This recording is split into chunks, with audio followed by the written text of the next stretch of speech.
Now let's put this gamepad to the test, and as you may know, fighting games are they have particularly high requirements to the input method. So if your input method isn't good enough for a fighting game, if it isn't fast enough, if it doesn't have fast response, if the buttons aren't registered correctly, you just won't be able to play a fighting game properly. So in order to demonstrate that, I've got Guilty Gear X2 Reload.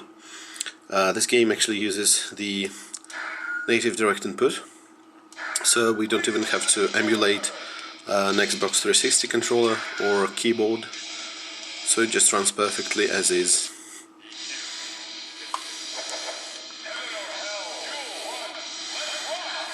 Okay, so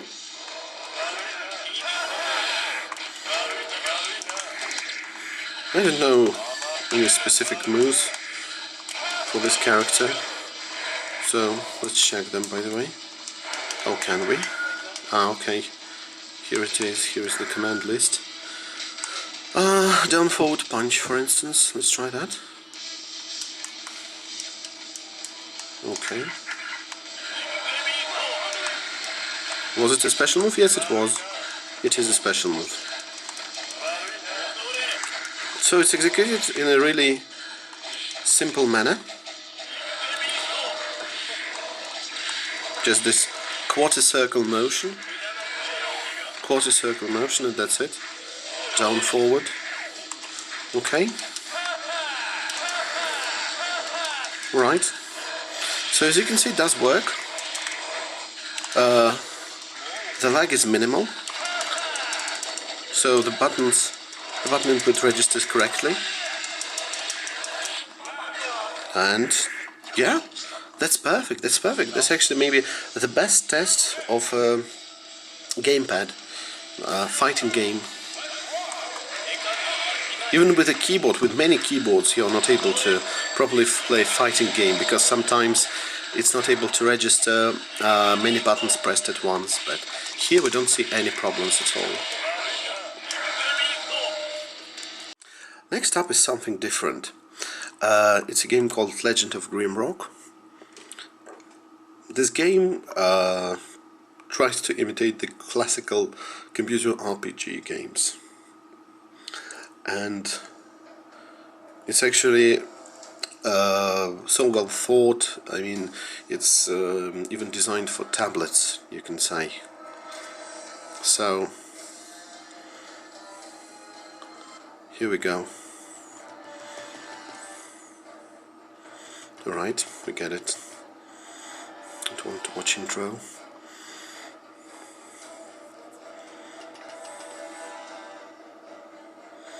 Alright. So yeah, I'll actually put this aside. You know, sometimes the joystick runs out of battery power, and yes, actually it does happen quite a lot. I mean, its battery is ridiculously weak, if we even compare it to the power of the tablet itself. So the tablet usually lasts longer than the gamepad. So why this game is so good for tablets is that because you can enable the tablet mode, and then you will be able to attack using the touch screen and move using the touch screen. So here are the arrows that we use. Okay.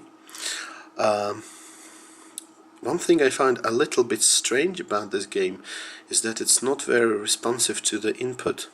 I mean, it is responsive, but there is quite a perceivable lag, which is strange, because the game runs very quickly. There is basically no loss in quality.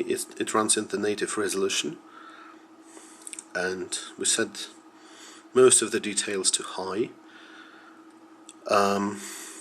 Okay, so anyway, for those of you who don't know what this game is about, this is, as I have already said, a classical dungeon crawler, classical computer RPG. So you move in a grid-like space in the dungeon, and the game has a heavy focus on solving puzzles, improving your characteristics, and also you have a party instead of just a single character, like in many games nowadays. And the game isn't only focused on combat, as I have already mentioned. There is also some focus on puzzles and such, which makes a nice difference. So for example, I should put the rock here, and then it will be open. Okay, here's our first enemy. It's a snail, a giant snail. So let's kick it for good, punch it. Don't know how to use magic yet, so that's not something I'm gonna do now. But we're going to be able to defeat it anyway.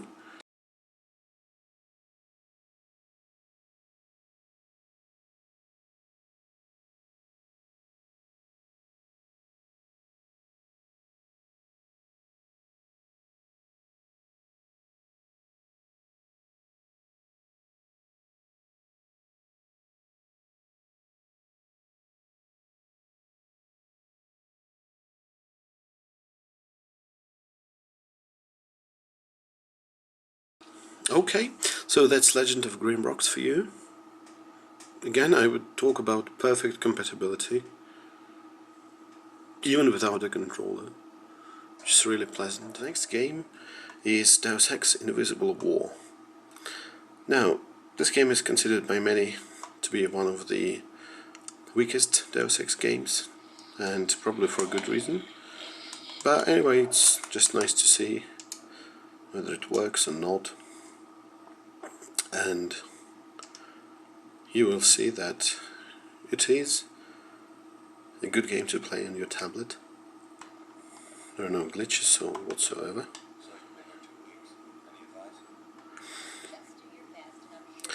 This is a game from GOG.com, from Good Old Games, and you might think that all games from GOG are going to be run on this machine automatically, easily, so meaning that they're optimized for Windows 8.1 and tablets and such, but that's actually not true, because you will see some examples of GOG games that cannot be run on this machine, and on the other hand you will see examples of games that are not GOG games but can be run on this machine without any issues. So that's Deus Ex 2. The game does work, has no issues whatsoever, so it can be enjoyed on your Dell Venue 8 Pro.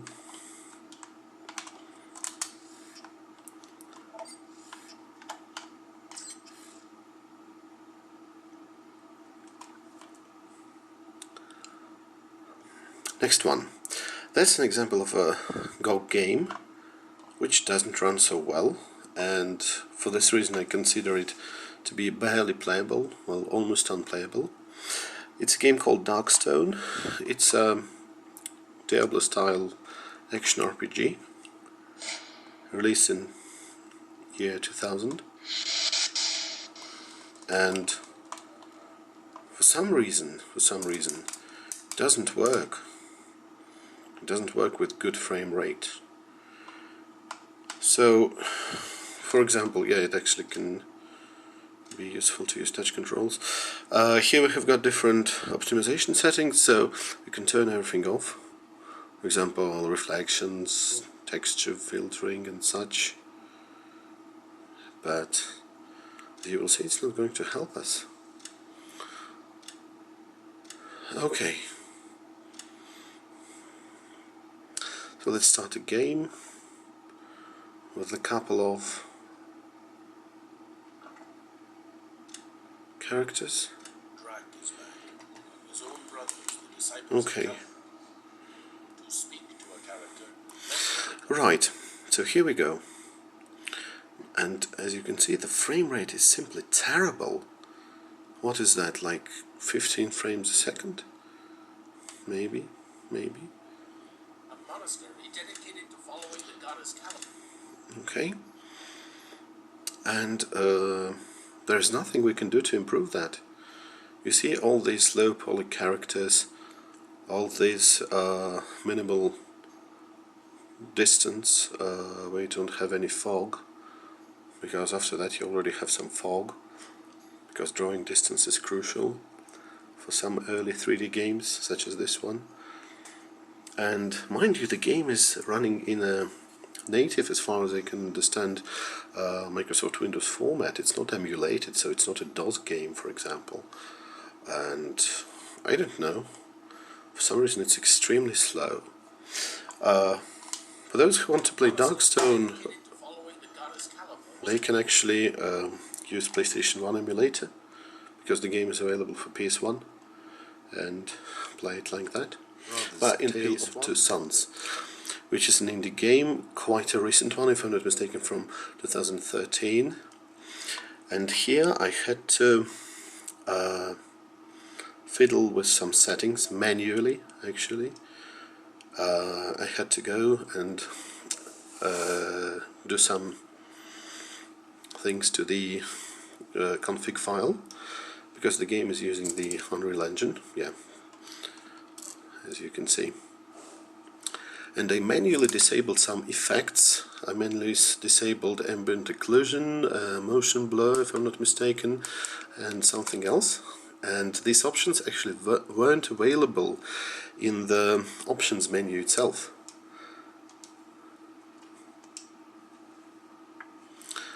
So this is, for those of you who don't know, this is a very interesting game. It uses this twin stick approach. Basically you have two characters that you control at the same time, and the left stick is responsible for the older brother and the right stick for the younger brother, and you also have the triggers that allow you to use different actions. And if I'm not mistaken, this is the closest as we could get to the Lost Vikings, where you have an interaction with different characters, which is really interesting. So yeah, as you can see, this is a fairly recent game, and it uses the Unreal Engine, and the performance is really nice. As I have told you, you have to manually fiddle with the settings, which is a bit unpleasant, especially if you don't know how to do that. But Unreal games are actually all the same. They all have the config files in the respective folders, so if you know how to do that, you can actually change the settings. So here we're playing not in the native resolution obviously, but in 800 by 600, but it's still good enough, and I think the frame rate is nice. And yeah, so that's Brothers Tales of Two Sons. Now I'm going to show you another fantasy themed game, which is Fable: The Lost Chapters. The game made by infamous Peter Molyneux, and you may say anything you want about it, but it was a console seller for the first Xbox, for the original Xbox, and it really is an interesting game, and if you skipped it, highly recommend it. So yeah, unfortunately we're going to skip the intro and such. Let's just see whether the performance is nice or not. So here we are. It's a game from 2005. It plays really nicely. We're playing in the high resolution. Again, 1024 by 768. Let me hear some good reports about your behavior, and I'll give you some money for your sister's birthday present. The possibilities in this game are numerous, and one of its unique selling points was that you can do many different things. You can be good, you can be evil, you can solve quests in different manners, you can make a lot of choices, which is always interesting if you talk about an RPG.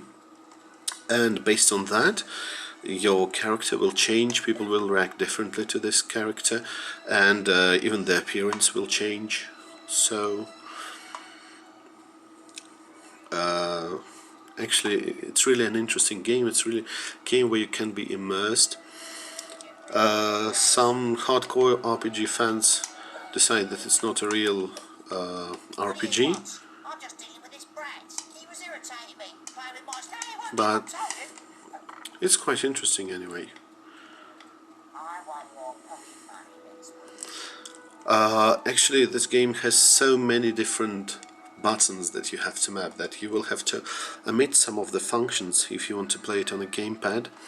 But the functions are really not crucial, so I don't think it will be of any harm to the game if you do it like that. So let me just show you. Here are the keys that we've got. And you see they really are numerous. For example, I set several different functions to the right mouse button, several to the left shift, and I haven't played through the whole game yet, and I'm just at the beginning of it, but again, I don't think that there will be some major concerns in terms of its playability if we use it with the gamepad. Okay.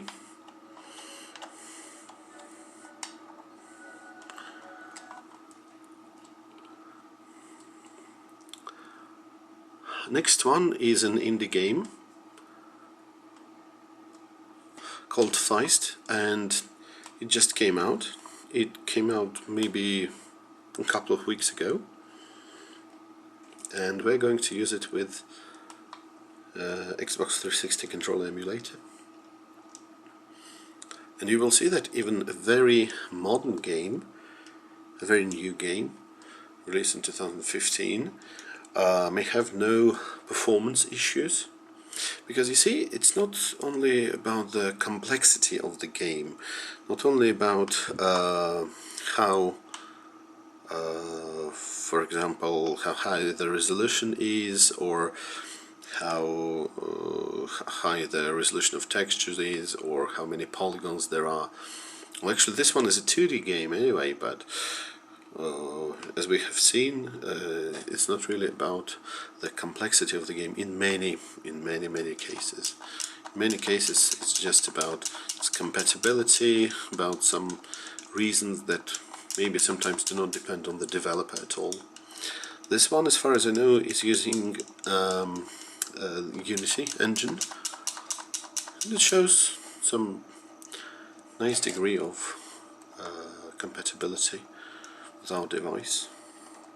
The game may remind you of Limbo and its contre-jour aesthetics, but unlike Limbo, which was black and white, this one also has some colors. The game is really interesting in terms of its look. As far as I know, you will also have to solve different puzzles as in Limbo, but it's a bit more action-oriented and fast-paced games. Because Limbo was basically an adventure game in form of a platformer, and this one will have some battles, some proper platformer style action. Okay, so oops, it's trying to hurt us. Personally, I don't know what to do, how to defend against them. Okay, and we're dead. Too bad. Okay. Right, so anyway, it works.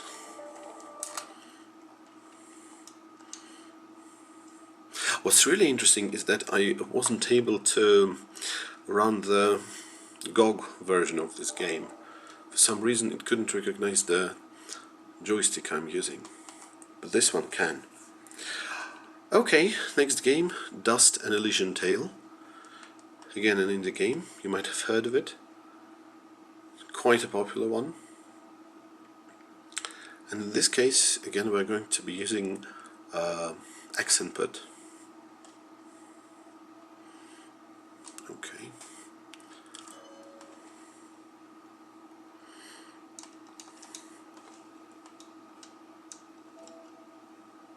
Alright, you heard the sound actually when this Xbox controller actually starts functioning.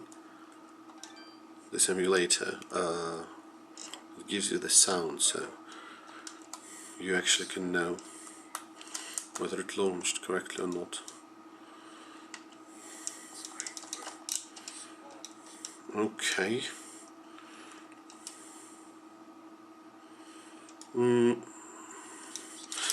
Right, actually I want to skip that, but I can't.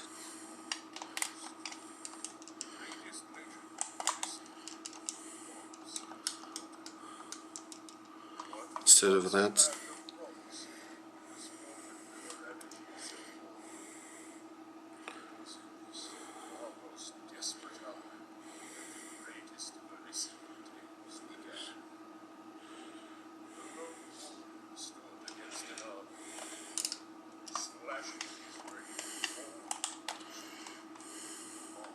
okay, so here we go.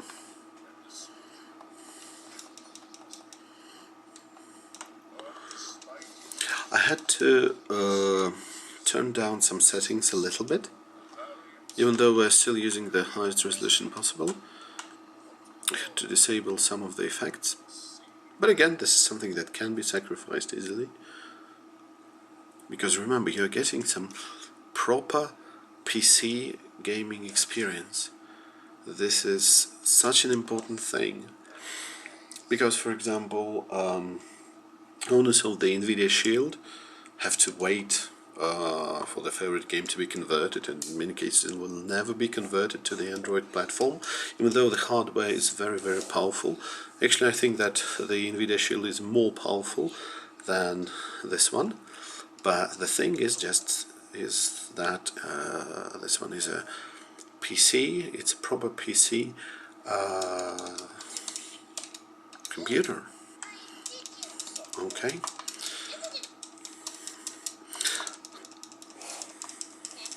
So actually, how I got this idea of getting a Windows 8 tablet with this particular iPeg 9023 controller is very simple. I watched one person playing the Nvidia Shield tablet, and I saw this person running Doom 3, and I had already heard about people being able to play Half-Life 2 or trying to on the Nvidia Shield because it was ported there. I thought, oh, that's nice, Doom 3. But then I saw that the person was actually streaming Doom 3, and he was at home, and he was really, really happy about that. But then I thought, actually, what the hell? Doom 3 is a game which can be run in a native mode on such a tablet, but it's just not converted, it's just not properly optimized for the platform. But basically it's not converted to the platform at all.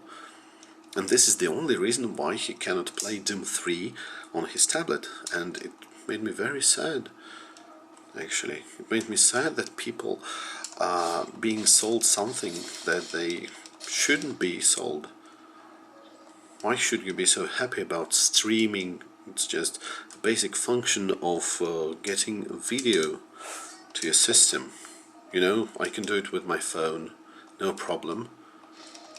Nobody needs a very powerful tablet to be able to play some games at home. So, this tablet, as I have already demonstrated, is capable of running Doom 3 natively, not in some streaming mode, and it's really comfortable and really playable. Okay, so back to this game. As you can see, we had to sacrifice what? Depth of field, post processing, weather effects. Does it work better? I don't know, but that's okay anyway.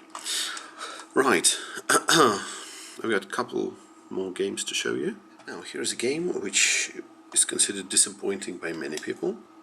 This game is actually a nice remake of Duke Nukem 3D, and we have to understand that Duke Nukem 3D itself, even in 1995, was cheesy and a little bit weird and over the top, and it never was a very good game, but it was considered fun by some people for its interactivity. For example, it runs not in the native resolution, it runs in 800 by 600.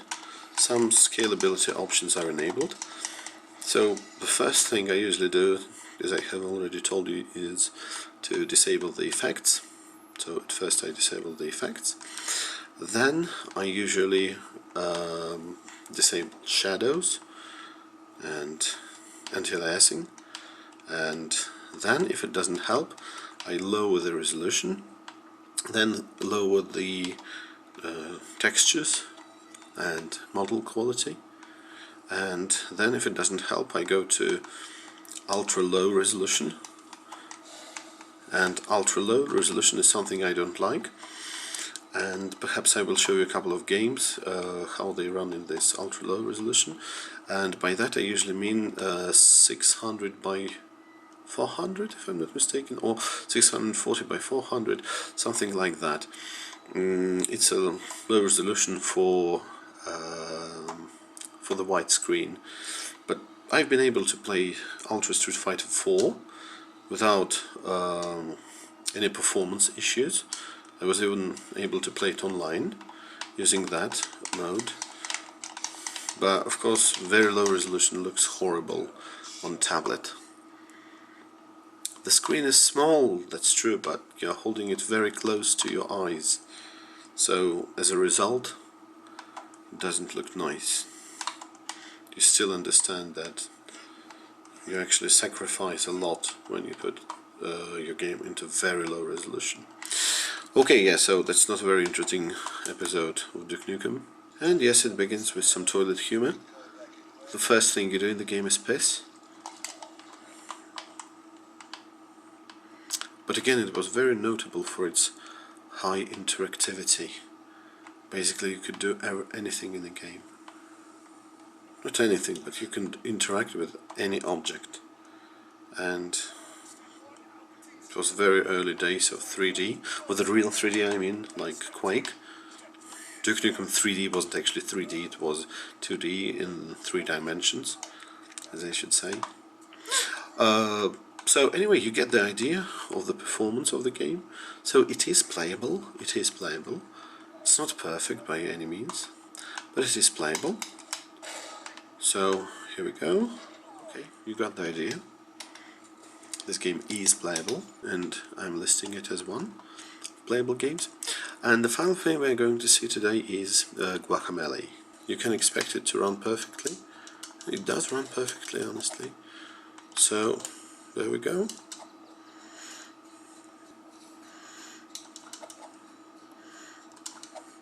No problems whatsoever.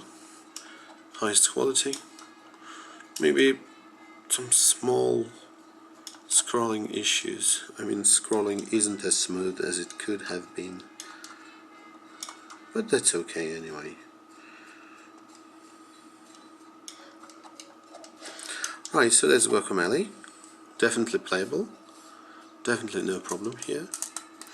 So that's it. Thanks for watching, and remember to write in the comments which games you would like to see next time, because I have many more games coming up, and I do take requests so that you can see whether you will be able to run it on your Dell Venue Pro 8 tablet or some other 8-inch Windows 8 tablet for that matter.